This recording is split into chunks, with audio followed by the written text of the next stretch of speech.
बलूचिस्तान के शहर कल्लात से हमारे गिदरोशिया पॉइंट के नुमाइंदा नायब इसरार मेंगल की रिपोर्ट के मुताबिक कल्लात में शदीद सर्दी में गैस बंदिश और बिजली की तवील लोड शेडिंग के खिलाफ कोयटा कराची कौमी शाहराह को खवातीन और बच्चों ने मुगल चौक के मकाम पर बंद कर दिया।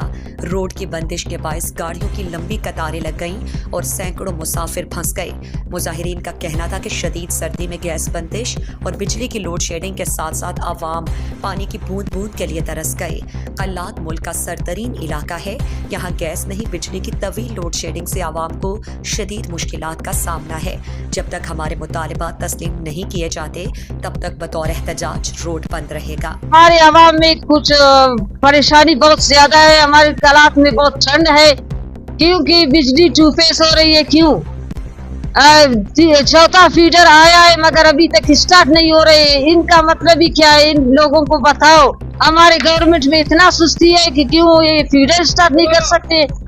और दूसरा प्रॉब्लम ये है, गैस तो नहीं है, बिल्कुल नहीं है हम लोगों को, क्योंकि हम लोग हमारे कल्लात में सारे गरीब हैं। सब कुछ अपने लिए करते हैं, फिर अमाउंट मांगते हैं, देते हैं, फिर इस्लामाबाद में बैठ कर खुशियां मनाते हैं। हम यहाँ पे जलील है हमारे औरत साहब लोग।